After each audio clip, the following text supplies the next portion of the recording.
Movie stripe प्रस्तुत करता है Mongol the rise of Genghis Khan. Director है सेर्गेई बोद्रोफ और IMDb रेटिंग 7.2 है। दोस्तों, आपके लाइक्स कमेंट्स बहुत मैटर करता है और देखकर दिल खुश हो जाता है। तो फिर इस बार हम 10 के लाइक्स का टारगेट रखते हैं। अच्छा लगे तो पक्के से लाइक करना।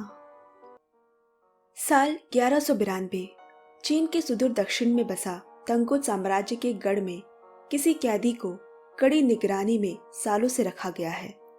आखिर कौन है ये शख्स, जानने के लिए कहानी को 20 साल आगे से सुनना होगा। उस जमाने की आबादी कबीलों में बटा हुआ था।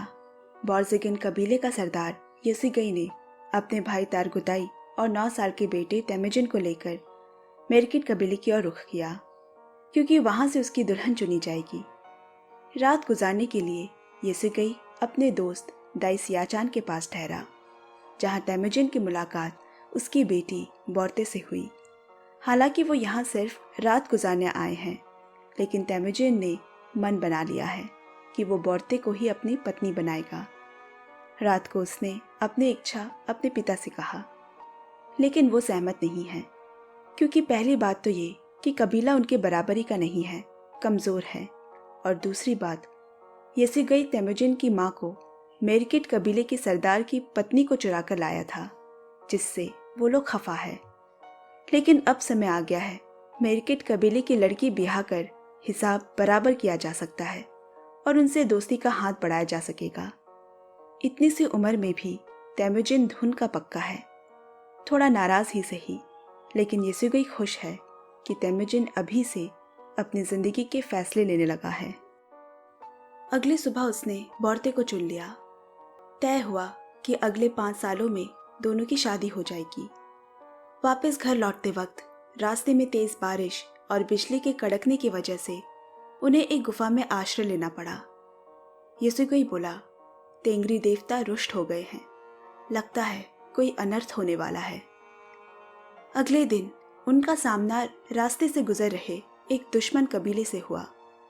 फिलहाल लड़ाई की कोई वजह नहीं, इसीलिए दोनों सरदारों का दल आमने सामने बैठकर विश्राम कर रहे हैं और एक दूसरे को भेड़ के दूध भेंट की।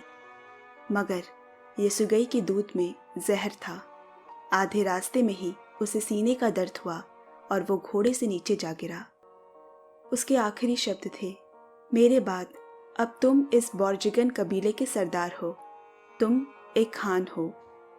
पर उसके मरते ही उसके भाई तारगुताई के हाव भाव बदलने लगे। उसे अपना सुनहरा भविष्य दिखने लगा।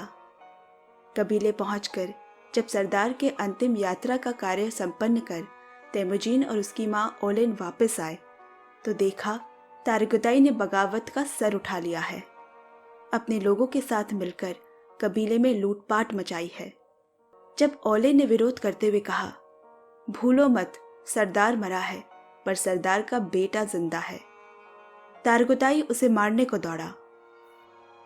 पर इस कबीले के कुछ नियम हैं कि यहाँ बच्चों को नहीं मारते। अगर वो सरदार बनने के सपने देखता है तो उसे ये नियम मानना होगा। अभी तो मैं इसकी जान बख्श रहा हूँ, लेकिन जिस दिन ये बड़ा होगा मैं इसे मार दूंगा। जिसको नए सरदार का साथ देना है, लगभग पूरा कबीला ही उसके साथ चल दिया। वो सारे भेड़, बकरियां, घोड़े ले गया। पीछे रह गए तेमुजिन और उसकी माँ ओलेन। उसने अपने 9 साल के बेटे से कहा, एक दिन अपना कबीला वापस लेने के लिए तुम्हें तारगुताई को मारना होगा, लेकिन वो दिन आने तक तुम्हारा जिंदा रहना जरूरी है। उस साल की सर्दी बाकी सालों के मुकाबले लंबी और कठोर थी। बाप का साया ही तो ढाल बनकर हमें हर मौसम से बचाता है। तेमुजिन को पेट भरने के लिए शिकार पे निकलना होगा, लेकिन सिर्फ बर्फ की चद्दर के अलावा दूर दूर तक कुछ नहीं। वो थक कर गिर पड़ा। कुछ देर में एक और कबीला भेड़ों को चढ़ाने उसी तरफ आया और उसकी मुलाकात जमुखा से हुई। वो भी किसी सरदार का बेटा है। दोनों ने एक दूसरे की तरफ भाईचारे का हाथ बढ़ाया। जमुखा ने कहा कि जब वो सरदार बनेगा उसे अपना खास आदमी रखेगा, मगर तेमुजिन बोला, मेरी जिंदगी का अब एक ही मकसद है, तारगुताई को मारना। तारगुताई के लोग बार बार तेमुजिन और उसकी माँ को परेशान करते रहते। आज भी वो उसे घोड़े पे उठा ले गए और उसे बंदी बना लिया। फिर बेड़ियों में जकड़कर गले में लकड़ी का पट्टा लगाकर मजदूरों की तरह काम कराने लगे। कबीले के बाकी लोगों को तेमुजिन से हमदर्दी है, पर तारगुताई के सामने कोई कुछ कह नहीं पाता। तभी वहां तारगुताई आया। फिर उसके लोगों ने एक घोड़ा गाड़ी के चक्के के सामने तेमुजिन का कद नापा। अभी छोटा है। फिर उसने कहा, इसे खिला पिलाकर बड़ा कर देना, ताकि जब महीनों बाद वापस आऊं इसे मैं मार सकूं। तभी मौसम खराब होने लगा, बिजली कड़कने लगी, यानी तेंगड़ी देवता नाराज है। बरसात का फायदा उठाकर तेमुजिन वहां से भाग निकला और सर छुपाने एक गुफा पहुंचा। वहां उसने टेंगरी देवता से गुहार लगाई कि वो उसकी मदद करे। तभी एक भेड़िया भी वहां मौजूद मिला, लेकिन उसने तेमुजिन को मारा नहीं, क्योंकि उसकी किस्मत में अभी मरना नहीं लिखा। 10 साल गुजर गए। तेमुजिन अब नौजवान हो गया है। इधर तारागुताई भी अपनी लंबी यात्रा से वापस आ गया है और एक बार फिर तेमुजिन को बंदी बना लिया गया। लेकिन रात के साए में वो फिर उन्हें चकमा देकर भाग निकला। लेकिन इस बार जब कबीले के लोगों ने उसे देखा, वो जवान हो चुका है। एक ने तो अपना घोड़ा देकर उसे भागने में मदद भी की, क्योंकि उन्हें पता है तारागुताई उनके पहले सरदार की तरह नहीं है। उनमें जमीन आसमान का फर्क है। अब यहाँ समय आ गया है कि तेमुजिन अपनी दुल्हन ले आए। वो एक बार फिर उसकी चौखट पे गया। दाई सियाचान उसके पिता के पुराने दोस्त हैं, इसीलिए वो इस शादी के खिलाफ नहीं है, बशर्ते उसकी बेटी बोर्ते भी राजी है। सालों का इंतजार खत्म हुआ। बोर्ते अपने कबीले वालों को अलविदा कह तेमुजिन के साथ उसके घर आई।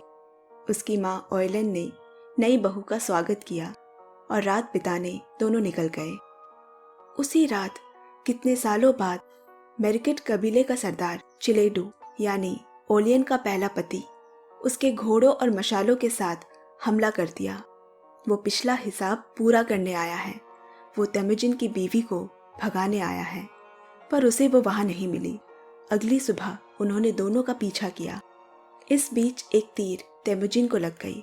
उसे बचाने के लिए बोर्ते ने उसके घोड़े को आगे बढ़ा दिया और खुद वही रुकी रही। चिलेडू उसे घसीटते हुए अपने कबीले मेरकेट ले गया। यहाँ घायल तेमुजिन को उसका घोड़ा उसकी माँ के पास ले आया। घाव भरने के बाद तेमुजिन मदद मांगने अपने उसी बचपन के दोस्त और भाई जमुखा के पास गया। जमुखा को उसके साथ क्या हुआ सब मालूम है। तेमुजिन उसकी मदद लेने आया है, बोर्ते को वापस लाने। उसने कहा, तुम्हें दूसरी पत्नी मिल जाएगी, मैं इंतजाम कर देता हूँ। मगर तेमुजिन का वो बचपन का प्यार है। मजबूरन जमुखा को उसकी बात माननी पड़ी, मगर शर्त यह है कि मेरकेट पे हमला वो अगले साल करेंगे। तब तक तेमुजिन को धैर्य रखना होगा। जल्द ही वो समय आया। तेमुजिन अपनी छोटे से आदमियों की टुकड़ी के साथ जमुखा के लोगों से मिलकर मेरकेट पे हमला बोल दिया। किस्मत की ठोकर खाकर बड़ा हुआ तेमुजिन एक शानदार योद्धा है। जीत उनकी ही हुई। अब बोर्ते के कोख में तेमुजिन के 8 महीने का बच्चा है। रात में जमुखा और तेमुजिन साथ जीत का जश्न मना रहे हैं। जमुखा एक संकी इंसान है, किसी के लिए बहुत अच्छा, किसी के लिए हद से भी ज्यादा बुरा। उसने उसे फिर से उसके साथ हाथ मिलाने का प्रस्ताव दिया। वो उसे अपने कबीले में एक खास जगह देगा, मगर तेमुजिन ने यह कहकर ठुकरा दिया कि वो अपनी मर्जी का मालिक है और अपनी राह खुद बनाएगा। कबीले से मिले लूट के सामान में आधे से ज्यादा जमुखा पहले ही अपने नाम कर चुका है। बाकी जो बचा तेमुजिन ने अपने आदमियों से कहा, आधा आपस में बांट लो और एक भाग उसी मेरकेट कबीले के औरतों और बच्चों को वापस कर दो। तेमुजिन का बड़ा दिल देखकर जमुखा के लोग अचंभा हो गए। अगली सुबह जब जमुखा उठा, तेमुजिन जा चुका है और साथ ही उसके 2 आदमी दरताई और अल्तान भी नहीं दिख रहे। तब ताईचार ने बताया कि वो सुबह ही तेमुजिन के साथ हो लिए। वो अब उसे अपना सरदार मानते हैं। गुस्से में जमुखा घोड़ा लेकर उस ओर निकल पड़ा। वो ज्यादा दूर नहीं गए थे। पूछने पे कि उसने ऐसा क्यों किया, दरताई और अल्तान बोले, क्योंकि तेमुजिन एक उदार सरदार है। तेमुजिन भी बोला, मंगोल अपना सरदार खुद चुन सकता है, इसीलिए वो उन्हें वापस नहीं लौटा सकता। नाराज जमूखा बिना कुछ बोले वहां से चला गया। कई साल बीत गए। तेमुजिन का छोटा सा कबीला उभरने लगा है। एक दिन कोई उनके घोड़ों को चुरा कर लेकर जा रहा है। दरताई और अल्तान ने बहादुरी दिखाते हुए घोड़ों को तो वापस ले आए, लेकिन इसमें दुश्मन का एक आदमी मारा गया। वो कोई और नहीं, जमूका का दाहिना हाथ और भाई ताईचार निकला। तेमुजिन अब भारी सोच में पड़ गया।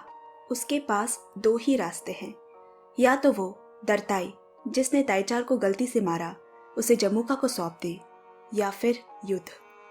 यहाँ मौके का फायदा उठाने तारगुताई जमूका के पास पहुंचा और बोला, तुम मेरे सारे घोड़े आदमी ले जाओ, बस मुझे तेमुजिन का कटा सर चाहिए। तेमुजिन का कबीला बहुत छोटा है। उनके बीवी बच्चों को सुरक्षित जगह पहुंचाते वक्त उसके आदमी ने खबर दी कि जमूका इसी ओर आ रहा है। तेमुजिन ने कुछ भरोसेमंद आदमियों को साथ रखकर बाकी आदमियों को घोड़े और उनके परिवार के साथ एक सुरक्षित जगह के लिए रवाना कर दिया। तारगुताई और जमूका के आदमी मिलाकर तेमुजिन के लोगों के कई गुना ज्यादा है। हार भी ऐसी होनी चाहिए कि जीतने वाले का दिल पसीज जाए। अंत में लड़ते लड़ते तेमुजिन बेहोश हो गया। तारगुताई के लाख कहने पर भी जमूका ने उसे नहीं मारा, बल्कि उसे और उसके जिंदा साथियों को गुलामों के दलालों को बेच दिया। अब एक दिन बाजार में उनकी बोली लग रही है। एक धनी आदमी की नजर तेमुजिन पर पड़ी। उसके साथ आए सन्यासी द्वारा बार बार समझाने पर भी कि ये कोई आम इंसान नहीं, ये कई साम्राज्य को खत्म करेगा, कई और मौतें इसके हाथों लिखी है, ये बर्बादी है। वो आदमी नहीं माना और 5 सिक्कों में उसे खरीद लिया। उसकी अकड़ तोड़ने के लिए उसे कैद कर दिया।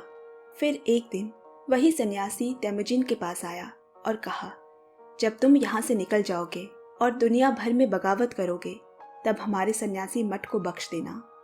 तेमुजिन ने एक निशानी देते हुए कहा, बदले में तुम्हें बोर्ते को ढूंढना होगा।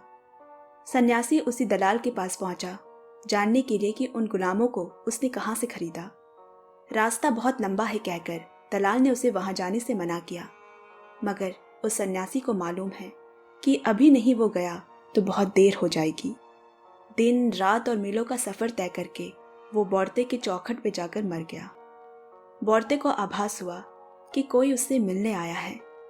उनका बेटा अब 9 साल का हो चुका है और उसे तेमुजिन की निशानी दिखी। वो समझ गई कि तेमुजिन जिंदा है।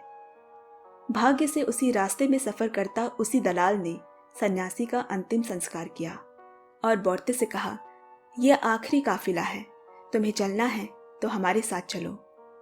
मगर बोर्ते के पास पैसे नहीं हैं उसे देने के लिए, तो उसने अपने जिस्म का सौदा किया। और इस तरह बोर्ते उस दलाल के साथ जगह जगह रही, जिससे उसे एक बेटी हुई और 5 साल बाद वो तेमुजिन के शहर आई। इतने सालों में अपने पास जमाए पैसों से उसने एक अमीर घराने की औरत का वेश धरा और कैदखाने के 2 रक्षकों को पैसे देकर बड़ी चालाकी से तेमुजिन को छुड़वा लाई और वो चारों वहां से दूर निकल गए। कुछ दिन सुख से परिवार के बीच गुजारने के बाद एक दिन बोर्ते बोली, मंगोल अब पहले जैसा नहीं रहा। वो अपने असूलों के कोसों दूर हो गया है। चोरी, लूट, डकैत करना, बच्चों को मारना, जमाना बदल चुका है। ये सुनकर तेमुजिन सोच में पड़ गया और बोर्ते को ये कहकर निकल गया, बच्चों का ख्याल रखना। बोर्ते को मालूम है कि वो अब अपना मकसद ढूंढने निकला है, जल्दी मुलाकात नहीं होने वाली। वो फिर से एक बार उसी गुफा के पास गया जहाँ टेंगरी देवता का स्थान है और प्रण लिया कि वो मंगोल को उसूलों पे अमल करने पे मजबूर कर देगा जो सीख उसे अपने पिता से मिली है। बच्चों और औरतों की हत्या ना करना, अपने कर्ज को अदा करना, अपने खान से कभी बगावत ना करना और दुश्मनों से आखिरी सांस तक लड़ना। इसके लिए चाहे उसे मंगोल की आधी आबादी को मौत के घाट क्यों न सुलाना पड़े, अब यही उसके जीवन का मकसद बन गया है। उसने मंगोल को इकट्ठा करना शुरू किया। जल्द ही वो कई कबीले जीतकर उनका सरदार बन गया। आखिरकार सबसे बड़ी लड़ाई उसे जमूखा के खिलाफ लड़नी पड़ी, क्योंकि वो मंगोल का सबसे ताकतवर सरदार बन चुका है। तेमुजिन की टुकड़ी छोटी जरूर है, मगर उसे पता है कि युद्ध धरातल पर लड़ने से पहले दिमाग में लड़ी जाती है। तेमुजिन की रणनीति कमाल की है कि जमूखा की इतनी बड़ी फौज उसके सामने टिक नहीं पा रही। आखिर में टेंगड़ी देवता ने तेमुजिन का साथ दिया। बिजली कड़कने के साथ घनघोर बारिश हुई। मंगोल बारिश और बिजली से डरते हैं, पर तेमुजिन नहीं रुका, क्योंकि वो तो खुले आसमान के नीचे रहा है। उसके पास सर छुपाने को छत ही नहीं थी जो उसे बिजली से डर लगता। वो जीत गया। फिर तारागुताई के कबीले ने उससे बगावत कर ली और उसे पकड़कर तेमुजिन के पास ले आए, मगर उसने सबको मौत की सजा दी, क्योंकि अपने खान के साथ गद्दारी मंगोल उसूल के खिलाफ है। अंत में उसने जमूखा को जाने दिया, क्योंकि जमूखा ने भी उसकी जान बख्शी थी, और एक मंगोल अपना कर्ज कभी नहीं भूलता। उसके बाद तो तेमुजिन कभी रुका ही नहीं। जिस जगह वो कैद था, तागुत साम्राज्य को भी उसने जीत लिया, लेकिन वादे के मुताबिक उस सन्यासी के मठ को उसने बख्श दिया। 1206 में उसे पूरे मंगोल का खान बना दिया गया। तब उसका नाम जेंगिस खान रखा गया। माना जाता है कि 1227 तक उसका साम्राज्य चीन के प्रशांत महासागर से लेकर मध्य यूरोप के एड्रियाटिक समुद्र तक फैला था। दोस्तों, आज की एक्सप्लेनेशन आपको कैसी लगी कमेंट में ज़रूर शेयर करें, और चैनल को भी पक्का सब्सक्राइब कर लें। आपसे जल्द मिलते हैं अगले वीडियो में। Bye bye, love you and take care friends.